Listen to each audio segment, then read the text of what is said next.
In the Philippines, a bitter feud between the country's president and his deputy is gripping the country. This country is going to win because we are led by a person who doesn't know how to be a president, who is a liar. Nandyan ang walang pakundangang pagmumura at ang pagbabanta ng planong ipapatay ang ilan sa atin. Yan ay aking papalagan. With plot twists worthy of a House of Cards episode, the vice president has revealed she's talked to a hitman about killing the nation's leader. May kinausap na ako na tao. Sinabi ko sa kanya, pag pinatay ako, patayin mo si BBM, si Lisa Araneta, at si Martin Romales. No joke. No joke. Ferdinand Marcos Jr. and Sara Duterte began as the Dream Team, a surprising union of the nation's most powerful political dynasties, who together won a landslide victory.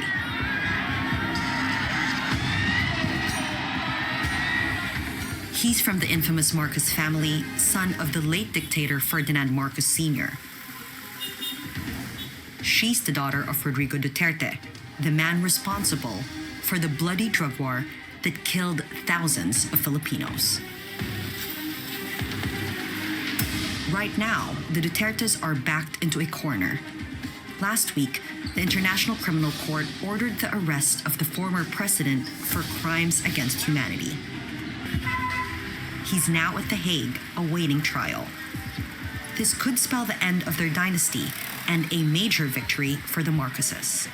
I called it the Game of Thrones miniseries Philippine version.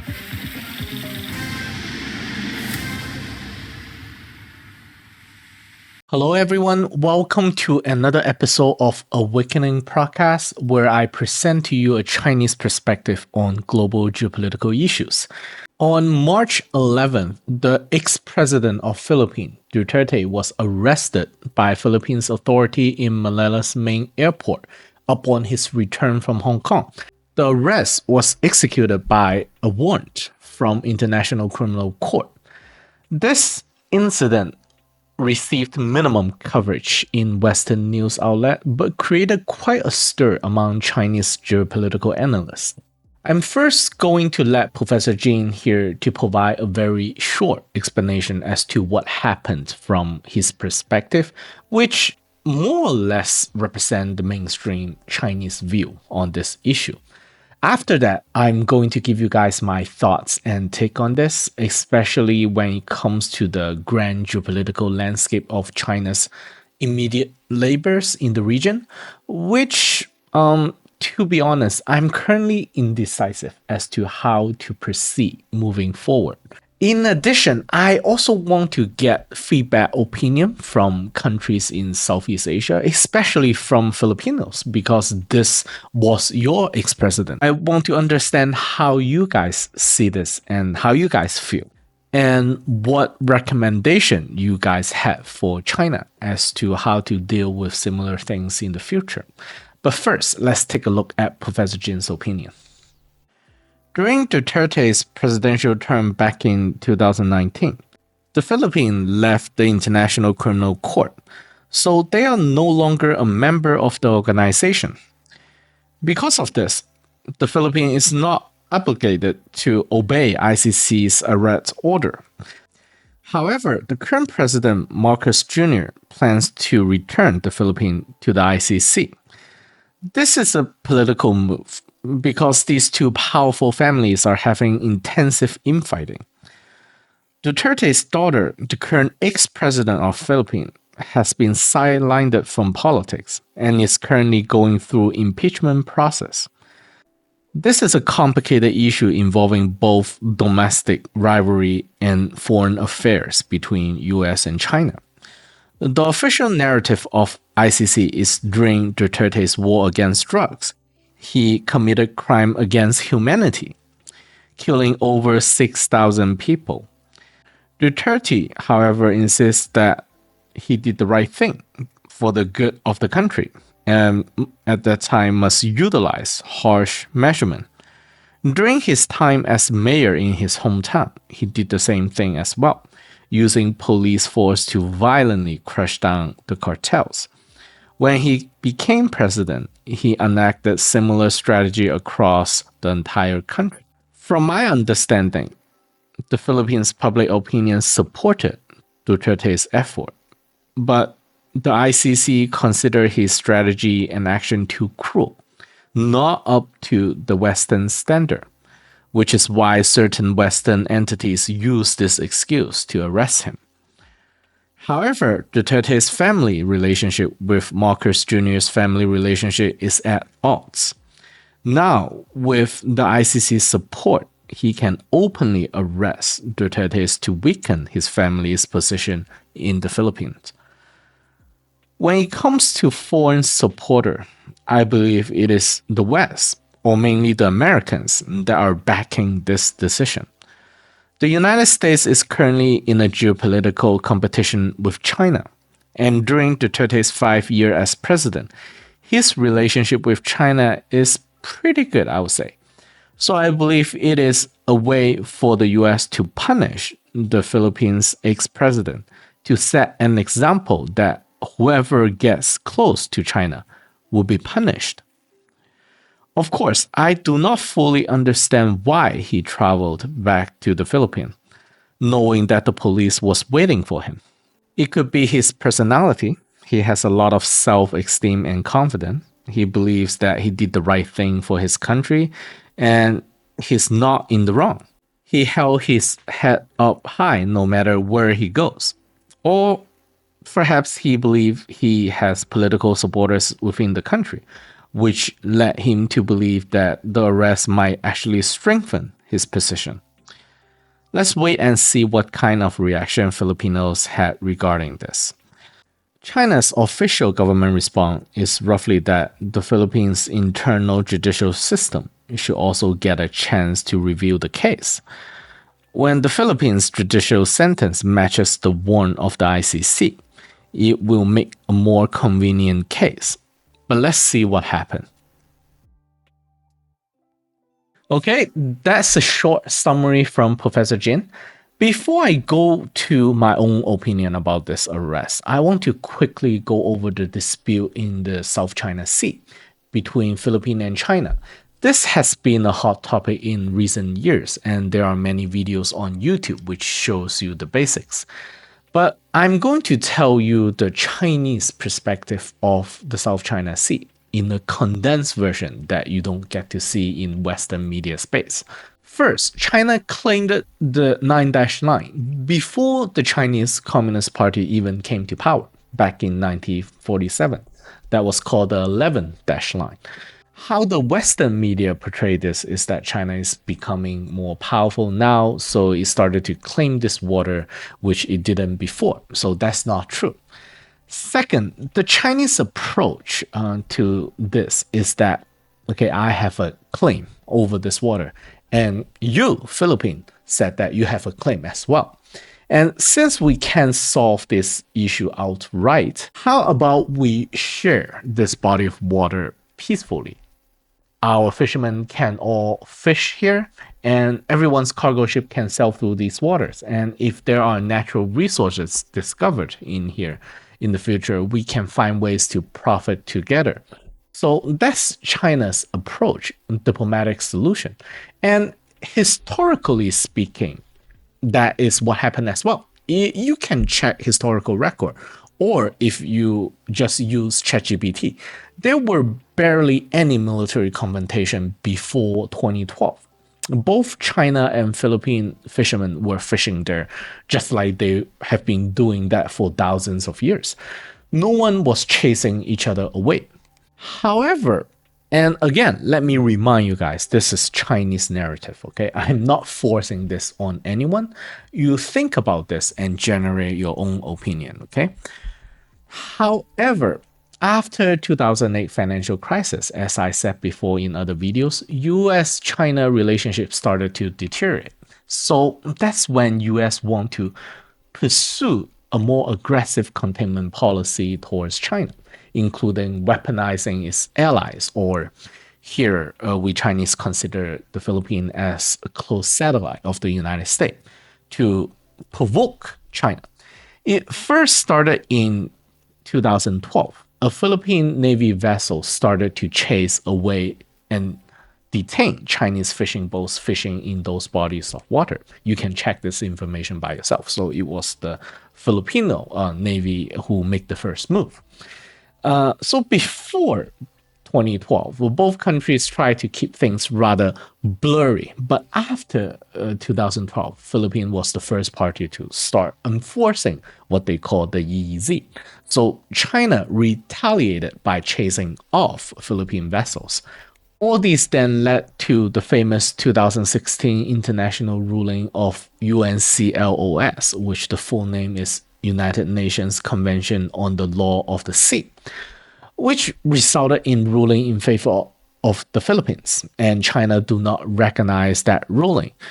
To me, one of the key reasons why China held so firmly on claiming the South China Sea is more than just historical record claims, but also because of geostrategic interests. And this is where I want my audience to pay more attention to. By claiming the entire 9-dash line, even if that claim is blurry and not that well reinforced, China can freely interact and trade with all the countries in Southeast Asia without foreign colonial power coming in to say, contain China or to decide, who China can trade with or cannot trade with. A good example is the first island chain, which I think everybody know by now. It is a U.S. geopolitical containment strategy against China, running all the way from Japan to Taiwan and then to the Philippines.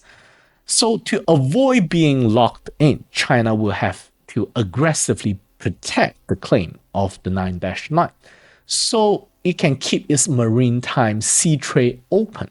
This is, of course, not an issue when US-China relationship is good, but now when it is not good, any action taken by the Philippines is seen by China as a sign that US tried to use the Philippines to further strangle China. I'm not forcing anyone to accept this narrative, but this is how China sees this. So it is not an aggressive posture against countries in the Southeast Asia, but a defensive posture against US containment strategy. This is the same way how I would say Chinese intellectuals sees the war in Ukraine as well. We don't think Russia has a problem with Ukrainian living in Ukraine. Ukrainian has been, the land of Ukraine has been there for millions of years.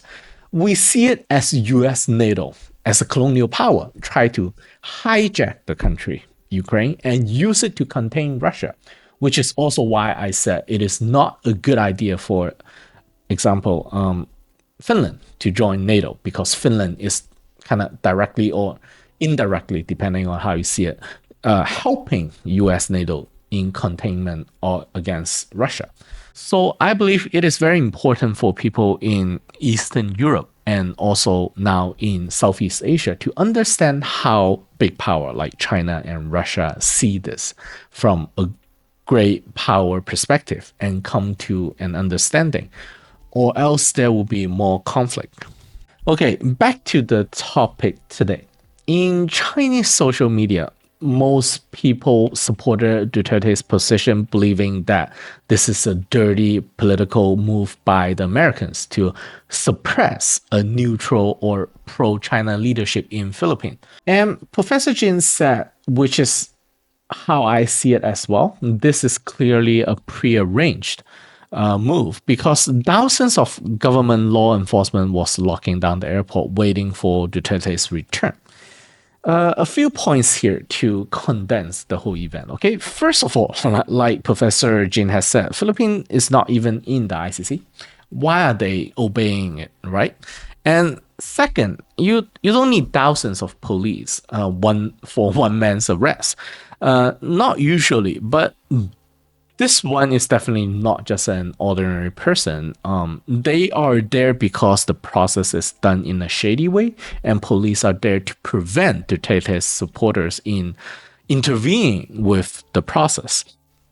Third point, Duterte has a lot of domestic supporters. It is more reasonable to have a local trial first, in the open, in relative fairness, so you don't get some kind of domestic backlash.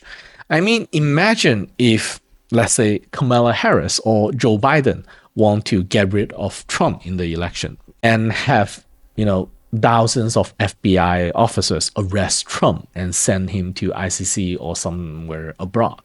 How would the Trump supporters feel about that?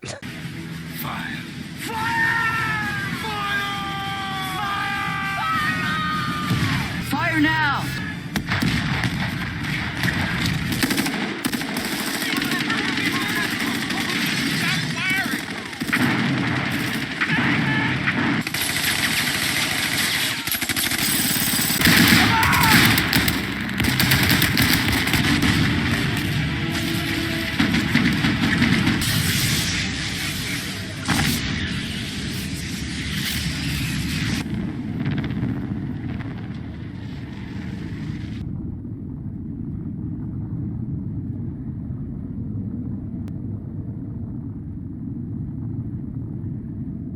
Yes, exactly. From the Chinese perspective, of course, we weight international affair more than domestic rivalry in the Philippines. To start with, the Philippines was a US colony from 1898 to 1946. And after World War II, although many countries officially declared independence, many colonial interests and practice still remained. This is something I need to talk about in a future video. But US influence over the Philippines has always been very strong. Political ties, economic ties, and military ties. The current president, Marcos Jr.'s own father, Ferdinand Marcos, was a well-known pro-US leader during the Cold War. During his father's reign in the Philippines, US even backed martial law, a coup basically, to help Ferdinand Marcos to stay in power as a pro-US satellite. This is very similar to other close US satellite here in Asia and also in other countries around the world. When US install a pro-US leader into power by so-called, democracy, it often helped weaponize the country's judicial system to help keep that pro-US leader in power. And when the local population is unhappy and when the existing pro-US leader is about to lose power, US often help to instigate a coup or, let's say, a banning of election or martial law or jailing of political opponents in order to help maintain the pro-US leaders in power. Aren't we seeing something very similar recently in, let's say, South Korea or Taiwan or Romania? Something to think about, okay? So from China's point of view, the current president of the Philippines, Marcos Jr., has little power when it comes to foreign policy and alignment. If he dares to disobey his master, he will be sent to the ICC, just like Duterte here. This is a problem, however, because the relationship China has with Duterte is relatively good. From the Chinese perspective, he is more independent and approachable. I think that's the reason why he's arrested. The unease among Chinese geopolitical analysts in China is that the US will likely try to pressure, punish, and even regime change any country's leader that is pro-China, especially Chinese neighboring countries. And because US foreign intervention is so efficient and so powerful, it is very difficult for smaller countries to defend against it. This will automatically signal to the rest of the countries in the region that if you get close to China, you will get the beating from the United States. And if China don't do anything to help Duterte here, it will further cast doubt in other countries in the region as well. Why would other countries in the region befriend China from now on when China is not there to protect them? Do you guys see my point here? We are in a certain dilemma here, okay? China pursued this kind of minimalistic foreign intervention policy and want to uphold international organization like the UN. There are, I would say, more aggressive Chinese nationalists who suggest we should do a regime change operation in the Philippines to help remove the current president Marcos and support Duterte's daughter into power. But China is not experienced in this kind of operation. We have to hire perhaps, Victoria Newland to give us a crash course on how to bake those tasty cookies. So if China act aggressively in defending Duterte and his family, it will destroy China's image as an anti-colonial champion, because by doing that, China will be turning into something that it has been speaking out against. But if China do not do anything and choose to ignore, you are also passively allowing the Philippines to potentially turn into the next Ukraine, which might lead to eventual conflict and more suffering among the population in both countries. And furthermore, it discourages other countries from aligning their value with China, because the US will go after them as well. Even the more philosophical, advanced geopolitical analysts in China, their opinions today are split on this. But I would say what they all agree on more or less is that probably and eventually China will have to make a stand to win a war in Asia against US or one of US proxy in order to stop this kind of US behavior in the region. China just have to pick when and where. Or perhaps China has an even better plan.